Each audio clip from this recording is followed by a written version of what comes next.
This is for the generation. This is for the generation whose loyalties were split by 10 plus types of social media sites. Filtered photos, worth defined and counted likes, hunting love in Tinder swipes.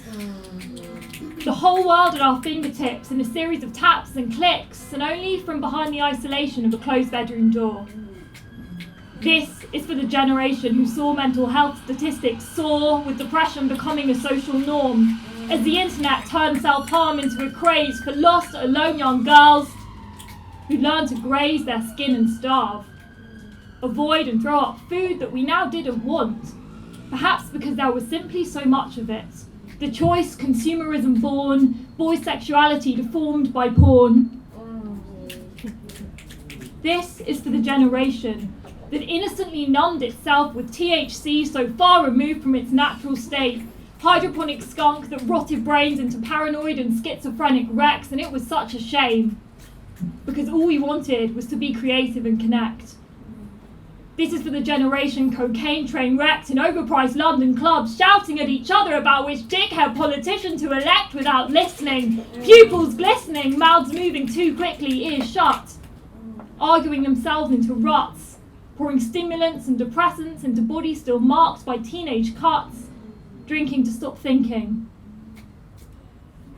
This is for the generation scared of diversity sinking into Islamophobic hate and terror slicing nations, scared of intellect being pulled apart by a decreased capacity for concentration, scared of losing art because of there being nothing left to create, still hooked on old songs shown to us by our parents, the cult of punk and postmodernity whom we once feared that we could never shock.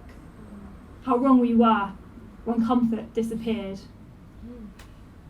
This is for the generation whiling away time online, unready to head into a world in which everything is oversubscribed, who've never had to think about how to survive, so lose the will and drive and instead go looking for ourselves, which we've been told are out there somewhere, but fail to find. Scanning for travel and where to spend our money next, tasked with sculpting value through a mist of secularity, misled, let down by false ideas of sex, overwhelmed to decide where choice saps away clarity, fingers closing on air. But there is a whisper calling for those who still dare to hope, who close laptops for the chance to touch, to hug, to speak face to face, letting love take the place of any drug, to dance and to share in the vision of one united human race, a million children of the sun. This is for me, for you, and for the power we've been given to fight newspaper headlines with tiny acts of care, showing that friendship is more important than religion.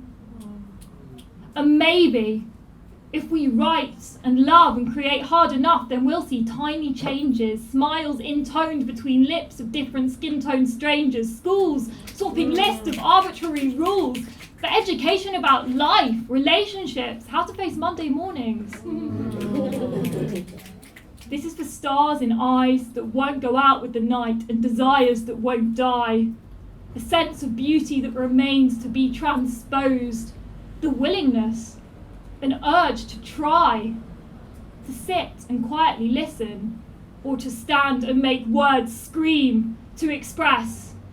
And perhaps through this mess, who knows, a generation of dreamers could still emerge.